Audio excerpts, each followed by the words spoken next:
बारिश की बूंदें भले ही छोटी हो, लेकिन उनका लगातार बरसना बड़ी नदियों का बहाव बन जाता है। वैसे ही हमारे छोटे छोटे प्रयास भी जिंदगी में बड़ा परिवर्तन ला सकते हैं। उठो, जागो, बढ़ो और तब तक मत रुको जब तक कि लक्ष्य न प्राप्त हो जाए।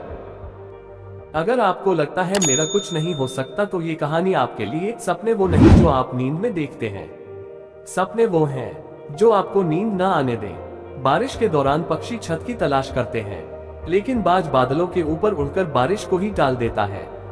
समस्या समान है, लेकिन आपका नजरिया असमानता पैदा करता है। ये कुछ लाइंस लिखे थे भारत रत्न डॉक्टर APJ अब्दुल कलाम ने।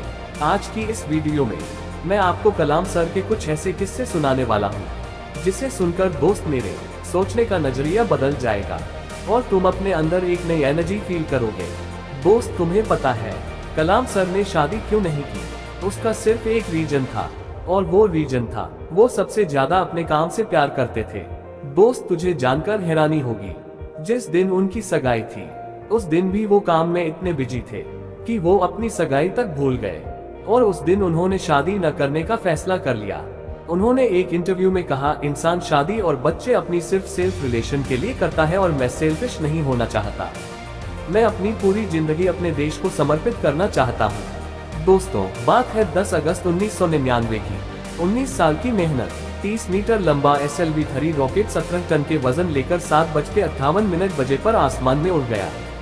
ये रॉकेट 4 स्टेज में था, और यह रॉकेट सिर्फ रॉकेट नहीं था, ये सपना था उन तमाम लोगों का जो इस प्रोजेक्ट में शामिल थे, और इस प्रोजेक्ट के डायरेक्टर थे कलाम सर।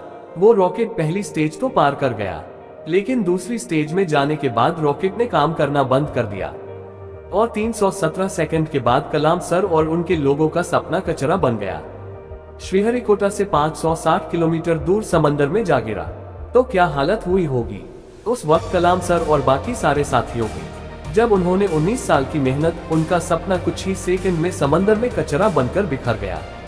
कलाम सर कहते थे कि उस वक्त अंदर से मैं इतना टूट गया था कि मैं बिस्तर में जाकर घुस गया। मेरी आंखों से आंसू बहने लगे। लेकिन दोस्तों, कलाम सर हार मानने वालों में से नहीं थे। वो कहते थे, पहाड़ की चोटी से उतरने से पहाड़ चढ़ने का तजुर्बा नहीं मिलता। जिंदगी पहाड़ के चट्टानों में मिलती है, चोटी पर नहीं।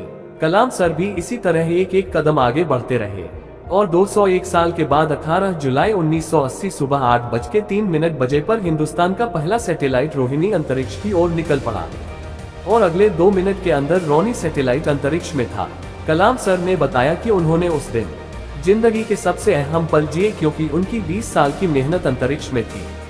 दोस्तों, उस दिन हमारा देश उन चंद मुल्कों में शामिल हो गया जिसके पास सैटेलाइट लॉन्च करने की ताकत थी। ये सब कुछ हो पाया एक इंसान की मेहनत, उनके नेवर गिव एटीट्यूड की बदौलत। दोस्तों, जब कलाम सर को राष्ट्रपति चुना गया तो उनका स्वागत जोर शोर से किया गया।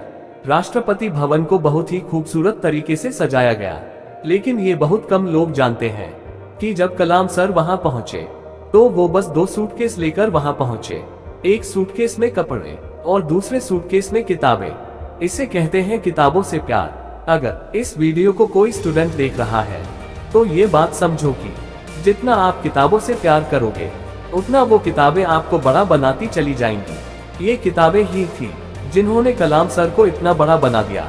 दोस्त, मैंने कुछ लाइन पढ़ी थी जो कलाम सर के लिए लिखी गई है। बंदा था इस्लाम का, पर कभी नहीं ऐठा करता था। जब भी चाहा संतों के चरणों में बैठा करता था। दोस्तों, कलाम सर ने कुछ बातें ऐसी कही थी जिसे अपने जीवन में हमेशा हमेशा के लिए उतार लेनी चाहिए। उन्होंने कहा था, कोई भी शख्स कितना भी छोटा हो, उसे हौसला नहीं छोड़ना चाहिए। मुश्किलें जिंदगी का हिस्सा है और तकलीफ कामयाबी की सच्चाई है। खुदा ने ये वादा तो नहीं किया आसमान हमेशा नीला रहेगा, जिंदगी भर फूलों से भरी राह मिलेगी। खुदा ने वादा तो नहीं किया सूरज होगा तो बादल नहीं होंगे, खुशी होगी तो कम नहीं होगा, सुकून होगा तो दर्द नहीं होगा। ये जिंदगी की सच्चाई है। अगर हम एक सांस लेंगे तो एक सांस छोड़नी पड़ेगी। अगर कुछ हासिल करना है तो कुछ खोना भी पड़ेगा। दोस्त, इसलिए अगर सूरज की तरह चमकना चाहते हो तो सूरज की तरह जलना सीखो। दोस्त, कलाम सर ने कर दिखाया, इसलिए आज भी हम कलाम सर के बारे में बात कर रहे हैं। अगर तेरे अंदर भी वो आग है कुछ कर दिखाने की, तो कसम खा अपने सपने को पाने के लिए हर हद पार करने के लिए तैयार है।